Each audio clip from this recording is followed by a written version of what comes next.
Assalamualaikum warahmatullahi wabarakatuh. Saya Miftahul Saada, mahasiswi dari Universitas Pancasakti, program studi pendidikan anak usia dini. Di sini saya mau mempresentasikan mata kuliah Emotional Intelligence yang diampu oleh Pak Karyadi SPDMM sebagai dosen. Langsung saja.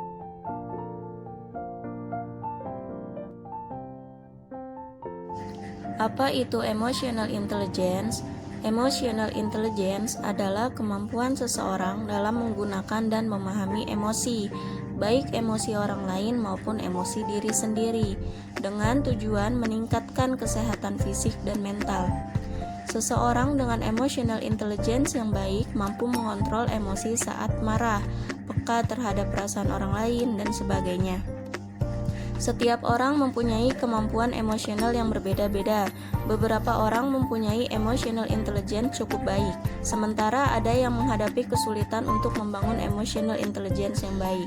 Sebuah penelitian mengemukakan bahwa emotional intelligence yang tinggi jika dibandingkan dengan kemampuan akademik berdampak pada ketahanan kesehatan fisik dan mental yang dimiliki dan mempengaruhi kesuksesan di dunia pekerjaan.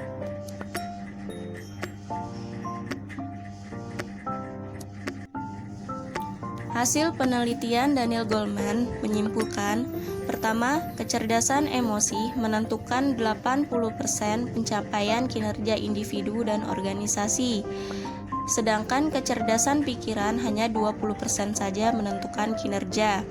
Kedua, orang yang memiliki kecerdasan emosi baik akan mampu menggunakan otaknya dengan kecerdasan pikiran secara optimal. Sebaliknya, orang yang kecerdasan emosinya buruk tidak mampu menggunakan otak dan IQ dengan optimal. Ketiga, suksesnya seseorang bergantung pada kemampuan dan membina hubungan dengan orang lain. Yang keempat, kecerdasan pikiran hanya berperan sekitar 25% dalam menentukan kesuksesan seseorang. Kemudian perangkat diri. Perangkat diri terdiri dari fungsi kesadaran diri, fungsi perasaan, fungsi pikiran, dan fungsi emosi. Yang pertama, fungsi kesadaran diri. Jika seseorang yang berada dalam kesadaran, maka yang bersangkutan mampu memberikan reaksi-reaksi faali atau tindakan secara fisik, menginterpretasikan dan mewujudkan dalam reaksi psikologis dengan segala macam bentuk dan variasinya. Misalnya, jika seseorang secara tidak sengaja tersulut api rokok, maka yang bersangkutan akan segera memberikan refleks dalam bentuk aktivitas fisik, seperti menjauhkan diri dan selanjutnya memahami bahwa sentuhan api rokok dapat menyebabkan rasa sakit dan membakar kulit. Reaksi psikologi yang muncul dapat berupa seperti umpatan, keluhan menghibah, menangis, dan sebagainya. Yang kedua, fungsi perasaan. Perasaan dapat dirumuskan sebagai fungsi manusia untuk menghayati nilai suatu objek. Perasaan dapat juga diartikan sebagai suatu jenis aktivitas psikis di mana manusia langsung mengalami atau menghayati sebuah nilai. Secara umum, perasaan memiliki ciri-ciri sebagai berikut. Yang pertama, universal. Artinya, perasaan terdapat dalam setiap penghayatan. Perasaan dimiliki oleh setiap orang yang ada di dunia. Yang kedua, subjektif. Artinya, perasaan yang dialami oleh orang yang satu dengan orang yang lain berbeda, tergantung pada individu yang bersangkutan. Yang ketiga, labil. Artinya bersifat tidak tetap, dinamis, bergantung pada sebuah situasi yang dihadapi oleh orang yang bersangkutan. Yang keempat, banyak nuansa atau bermacam-macam. Sebegitu banyak nuansa, sehingga sering sukar dibedakan perasaan yang satu dari perasaan yang lainnya. Perasaan masih dibedakan lagi atas.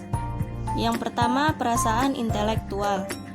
Perasaan intelektual adalah perasaan yang timbul bila orang dapat memecahkan sesuatu soal atau mendapatkan hal-hal yang baru sebagai hasil kerja dari segi intelektualnya.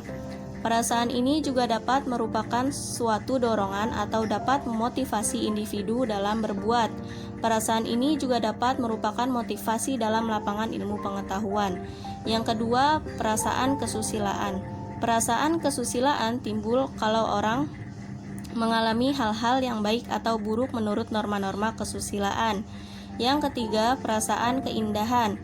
Perasaan ini timbul jika orang mengamati sesuatu yang indah atau yang tidak terlihat bagus. Yang ketiga adalah fungsi pikiran. Pikiran adalah gagasan dan proses mental. Berpikir memungkinkan seseorang untuk merepresentasikan dunia sebagai model dan memberikan perlakuan terhadapnya secara efektif, sesuai dengan tujuan, rencana, dan keinginan. Pikiran manusia sebenarnya terbagi menjadi 3 pikiran dan memiliki fungsi masing-masing dalam mengontrol diri manusia. Ketiga pikiran itu adalah: yang pertama, pikiran sadar; yang kedua, pikiran bawah sadar; yang ketiga, pikiran tidak sadar. Yang terakhir, fungsi emosi. Manusia hidup tentunya tidak lepas dari emosi, baik emosi negatif ataupun emosi positif.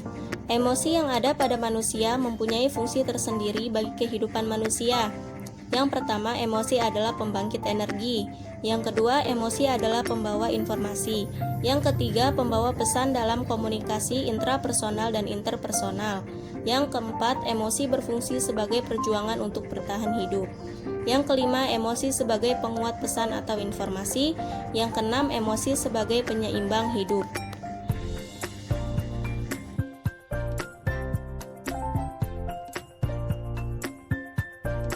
Apa itu perkembangan karakter? Perkembangan karakter merupakan usaha atau suatu proses yang dilakukan untuk menanamkan hal positif pada seseorang yang bertujuan untuk membangun karakter yang sesuai dengan norma dan kaidah moral dalam bermasyarakat. Bagaimana proses pembentukan karakter? Proses pembentukan karakter itu terjadi setelah dilakukannya: pertama, pengenalan; kedua, pemahaman; ketiga, penerapan; keempat, pengulangan atau pembiasaan; kelima, pembudayaan; keenam, internalisasi menjadi karakter. Tahapan-tahapan pembentukan karakter. Karakter setiap manusia terbentuk melalui 5 tahap yang saling berkaitan. 5 tahapan itu adalah: 1. Adanya nilai yang diserap seseorang dari berbagai sumber, seperti agama, ideologi, pendidikan, dan lain-lain. Kemudian, nilai membentuk pola pikir seseorang yang secara keseluruhan keluar dalam bentuk rumusan visi. Kemudian, visi turun ke wilayah hati, membentuk suasana jiwa yang secara keseluruhan membentuk mentalitas. Mentalitas mengalir memasuki wilayah fisik dan melahirkan tindakan yang secara keseluruhan disebut sikap. Kemudian sikap-sikap dominan dalam diri seseorang yang secara keseluruhan mencitrai dirinya adalah apa yang disebut sebagai karakter atau kepribadian. Sekian resume mata kuliah Emotional Intelligence dari saya. Kurang lebihnya mohon maaf dan tetap semangat. Assalamualaikum warahmatullahi wabarakatuh.